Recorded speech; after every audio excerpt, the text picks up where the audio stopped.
Romantic lesbian love. A romantic lesbian love story, Charlotte and Natalie. It wasn't too long after meeting Natalie that I gifted her a frame engraved with those words. I had no doubt in my mind that she was the one, and every time we'd meet, we were sure to let each other know how serious we were about one another.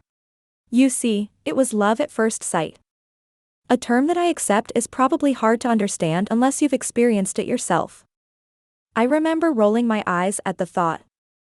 How could you possibly love somebody you don't even know? Cue Natalie. It had been a tough 6 months. The worst of my life, in fact. The loss of my beloved grandmother and the breakdown of a toxic relationship had stripped me of the person I once knew. Little did I know at the time, it was like a snake shedding its skin. I had to encounter loss and suffering in order to grow. One new message, "You're beautiful." That was it, just 2 simple words from the mysterious girl with lilac hair and piercings. I pondered way longer than is probably acceptable at that photo while figuring out what to reply to such a generic message.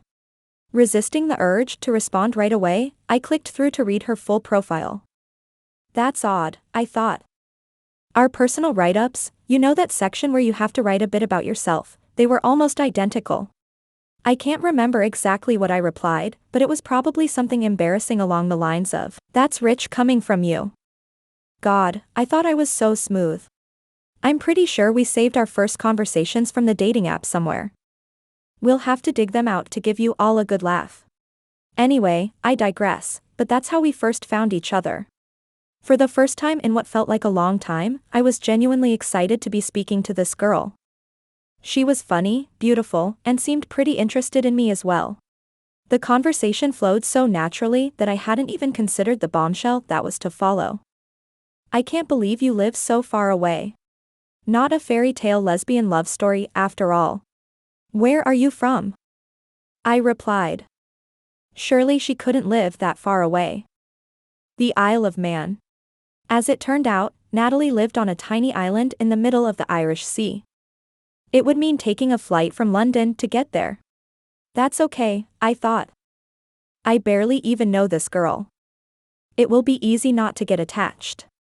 Except it wasn't easy. There was just something about her. And she felt the same. In any case, the app matched us despite the distance between us. Maybe this was meant to be? After that, we spoke almost every day. Long-winded messages about everything from work to family and life in general. We both tried to avoid raising the subject of meeting one another as we didn't want there to be any pressure. But there was no doubt it was the elephant in our virtual room. It had been around 4 or 5 weeks since we'd first started talking when Natalie announced she'd be coming to England. She was to be in Liverpool for work and asked if I'd drive up to meet her. It would mean a 4-hour drive up from London. Not to mention a 4-hour drive back should things not work out. However, I didn't hesitate to say yes. Either way, I had to know if the feelings I felt were real. Or had I fallen for somebody who I'd concocted in my imagination. It just so happened, the weekend we were due to meet coincided with Valentine's Day. Was it fate that we would meet on the 14th of February? Or were we tempting fate? There were so many questions and uncertainties. But one thing was for sure. I couldn't wait to finally meet her in person. Soon enough, the day arrived. And it wasn't long into my journey that I ran into my first traffic jam of the day. This traffic jam was one of many.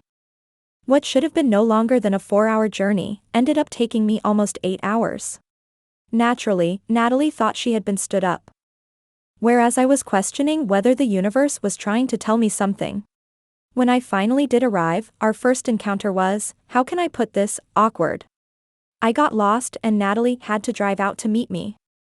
So our first exchange was an awkward wave as I followed her back to where she was staying. Feeling flustered and clammy, I was feeling far from attractive by this point. But I was here now, and I just had to roll with it. We both got out of our cars and approached one another for the very first time. It has to be said, it was probably the most intense moment of my life.